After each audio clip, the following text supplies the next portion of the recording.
呢一條影片嘅歌係全部都可以喺李克勤喺2004年所推出嘅 Smart ID 嗰度揾到㗎。大家好啊，我係黑粉。如果要大家講一位近年同克勤合作過無數次嘅，亦同時佢亦都幫克勤喺近年嚟寫過無數隻金曲嘅一位填詞人呢，我相信黃偉文呢就一定係佔一席位㗎啦。適逢5月21日係黃偉文先生呢一位填詞人嘅生日，我哋就去聽翻一啲黃偉文先生呢位填詞人寫俾克勤嘅作品。我就並冇揀到一啲冇朋友啊、紙牌屋，我不會唱歌呢啲，因為我覺得大家呢啲應該好耳熟能詳，所以就揀咗一啲比較陌生啲嘅歌曲，就當係推介俾大家聽下。先嚟嘅係第一首歌曲。其實你知你最初放棄什麼跟我蹉跎，如果你早放下我，成就會注定更多。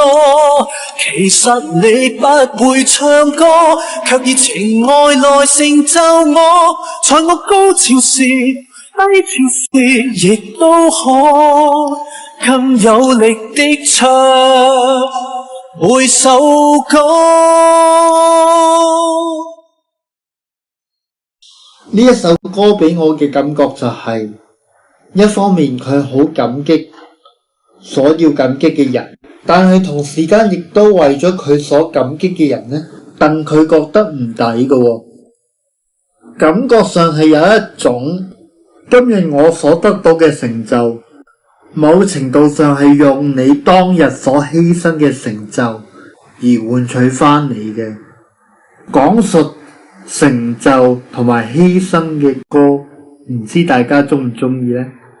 不妨留個言分享下。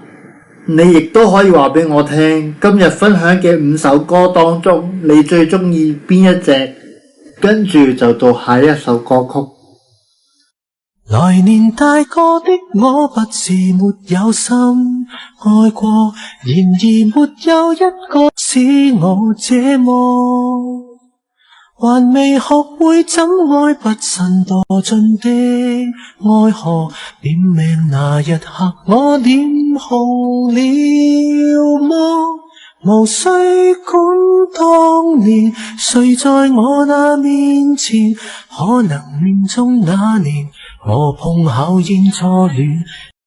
呢一首歌我推介嘅位置並不是響佢嘅歌詞上邊，推介嘅理由就喺克勤嘅唱法上邊。熟悉克勤嘅就會知道，其實佢係比較少用呢一種比較輕柔嘅聲音，有一種同細路仔講嘢嘅嗰種感覺，又或者係一種好好奇對世界好好奇嘅嗰種聲線，唔知大家 feel 唔 feel 到？當然呢首歌係初戀，咁所以佢會係需要有一種比較年輕啲嘅感覺啦。跟住到下一首歌曲。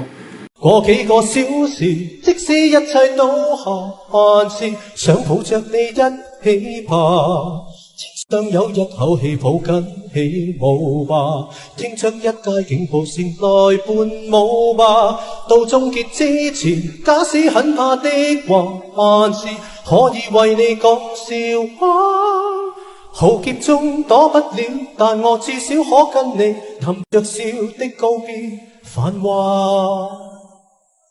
如果大家係鍾意律歌詞好似我咁嘅呢，呢一首歌就啱晒你啦。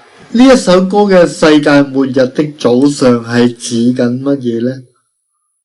係講緊世界末日嘅早上依然要選擇同對方求婚，就算係世界末日，我都要選擇同你喺埋一齊嘅嗰種凄美愛情。還是係作者佢嘅一個心儀對象已經係要準備走入一個人生新嘅階段，但係陪佢走入呢一個人生新一個階段嘅人並不是作者本人。呢一個嘅衝擊對於作者嚟講就好似世界末日咁樣，於是乎作者就希望把握呢一次嘅最後機會，希望想抱得美人歸。你又認同邊一個嘅講法多啲呢？之後有機會嘅話，我會再出條片講下呢首歌嘅。繼續下一首歌曲。那個是我，若最初揀了你，他所得到的是我那天所捨棄。你這伴侶明明並不襯你，他普通，他老實，但你知他愛你。呢首歌絕對可以話係李克勤嘅強項啊！慘情歌有陣時的確係唔需要用一啲即係聲嘶力竭啊，先話到俾你聽。首歌有幾慘，講緊有幾慘。克勤嗰種方法係唱出嗰種無力感，對感情嗰種嘅無力感，唔需要下下用力撞俾人感覺到痛。反而克勤所用嘅就係撩嘅力，佢係撩下撩下，撩到你嘅最敏感嘅地帶，從而令到你心裏邊嘅嗰種感性嘅情緒呢出咗嚟。不知不覺已經嚟到我哋今次嘅最後一首歌。原來為了一些小小微細事情，沒被惡意的關送才壞了事情。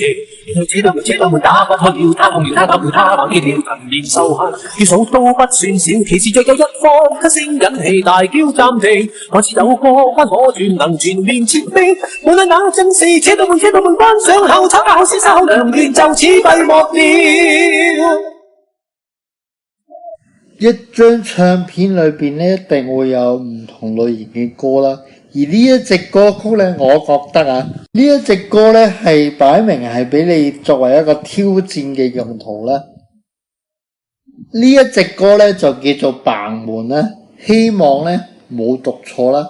呢一隻歌比 Victory 呢嗰啲歌詞呢仲要密嘅，係啦，即係如果問心你已經挑戰成功呢個 Victory 嘅話呢，係可以嘗試下呢一隻嘅。好啦，嚟到呢度呢，今日嘅5首歌曲呢都推介完畢啦。你哋又最中意邊一首呢？留個言話俾我聽啊！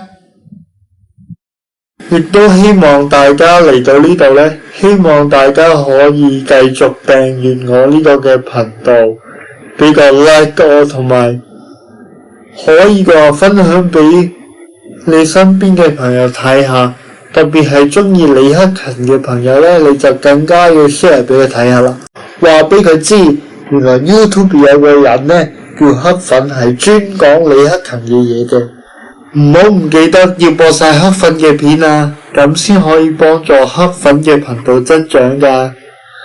仲有撳埋個通知鈴，咁先可以幫助你接收到我嘅最新影片通知。最後就梗係要留言啦，咁先可以幫助黑粉嘅片進一步去推送嘅。咁麻煩晒大家啦，辛苦晒，我哋下條片見，拜拜。